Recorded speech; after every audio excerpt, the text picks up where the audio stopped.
Baghdad کے اندر جب خلیفہ کی ہارون الرشید کی حکومت تھی تو ایک دہریہ آیا اور اس نے بڑا شور مچایا کہ کوئی خدا نہیں ہے، کہاں ہے خدا، مجھے دکھاؤ کدھر ہے خدا تمہارا.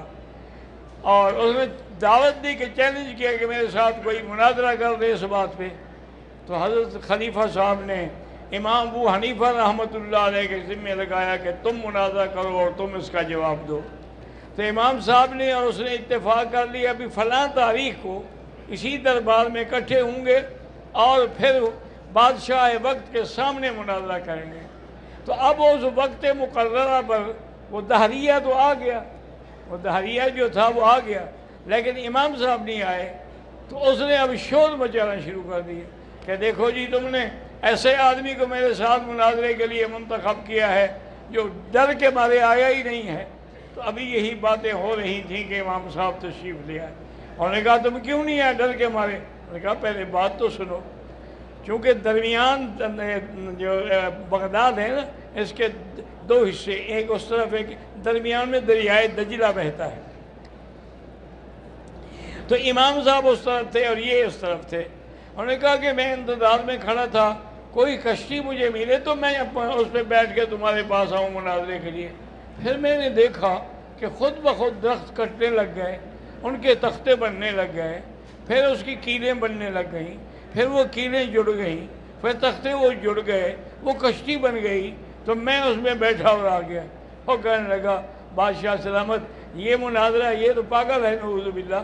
انہوں نے کہا کیوں؟ انہوں نے کہا ایسے ہو سکتا ہے؟ انہوں نے کہا کہ اگر ایک کشتی بنانے والے کے بغیر نہیں بن سکتی تو یہ سارا نظام عالم بنانے والے کے بغیر بن سکتا ہے؟ کیسی بات کرتے ہو، مناظرہ تم ہار چکے ہو. انہوں نے کہا اچھا اب یہ بتائیں کہ اس وقت تمہارا خدا کہاں ہے؟ تو امام صاحب نے فرمایا کہ ہمارا عقیدہ ہے کہ الرحمن علی العرش استویٰ، لیکن علم معیت علمی سے وہ ہر جگہ ہیں. انہوں نے کہا اس کی دلیل کیا ہے؟ انہوں نے فرمایا ایک پیالہ دودھ کا منگواؤ. دودھ کا پیالہ منگوایا گیا تو امام صاحب نے فرمایا اچھا اس دودھ میں مکھن ہے؟ انہوں نے کہا ہے. کہاں ہے؟ کہنے لگا ہر طرف ہے. انہوں نے کہا بس خدا بھی ہر طرف ہے، موجود ہے. اس کے بعد انہوں نے کہا اچھا ایک سوال اور رہ گیا، یہ بتائیں کہ تمہارے خدا کا اس وقت رخ کدھر ہے؟ انہوں نے کہا چراغ منگوائیں. چراغ منگوایا گیا، رکھا گیا اس کی. پھر میں چراغ کا رخ کس طرف ہے؟ انہوں نے کہا اس کی روشنی تو ہر طرف جا رہی ہے. میں نے ہر طرف. انہوں نے کہا ہمارا خدا بھی پھر ہر طرف ہے. وَهُوَ مَعَكُمْ أَيْنَمَا كُنتُمْ أَيْنَمَا تُوَلُّوا فَثَمَّ وَجْهُ اللَّهِ. انہوں نے کہا اچھا ایک بات آخری سوال ہے کہ اس وقت تمہارا خدا کیا کر رہا ہے؟ انہوں نے کہا بات سنو، پہلے سوال مخلوقات کے بارے میں تھے، میں نے جواب دیے ہیں. اب تم خدا کے بارے میں پوچھ رہے ہو تو ممبر سے نیچے اتر آؤ. تم نیچے رہو گے، میں اوپر بیٹھ کے جواب دوں گا. انہوں نے کہا ٹھیک ہے. وہ نیچے اتر گیا. امام صاحب اوپر بیٹھے ہوئے میں اب پوچھو. انہوں نے کہا تمہارا خدا اس وقت کیا کر رہا ہے؟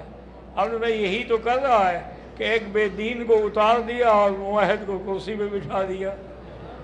تو اس نے الحمدللہ وہیں کھڑے کھڑے کلمہ پڑھ لیا اور مسلمان ہو گیا.